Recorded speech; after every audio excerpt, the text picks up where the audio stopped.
The cool thing about paddling around this area, which is called Pine Island Sound, but pretty much if you just find the water that's in Lee County and around Fort Myers, you're going to be set, is you don't just paddle the Blueway and see things like the birds in the sky. You start noticing all kinds of stuff.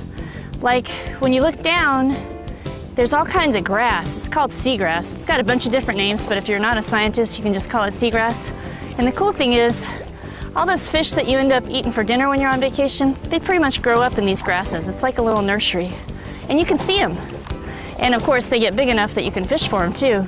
Kayak fishing is a great thing to do when you're down here staying in a place. Get a kayak, get a fishing pole, and go give it a try.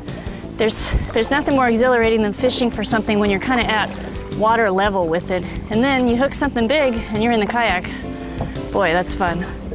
And the thing about the Blueway is the Great Calusa Blueway helps you figure out where to go kayak fishing, where you can rent boats specific to that.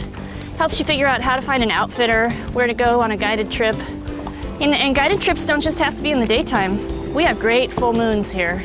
And a full moon in the wintertime in Southwest Florida, it's not a black and white experience. The idea is just to get out and try it. You don't have to be an expert paddler.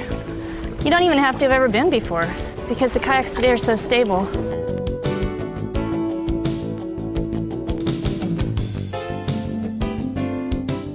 And there's so many restaurants and places that welcome you. You don't have to pull up in a powerboat to be considered a boater that's ready to come a place. Or you can go way far away from things and see leggy wading birds crouching in the mangroves ready to have their dinner.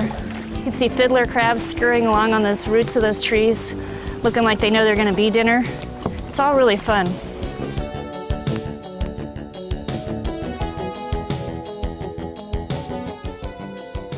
The trail is called the Great Calusa Blueway Paddling Trail, and it's really a fabulous thing because before you even come on a trip, you can check it out online at www.greatcalusablueway.com.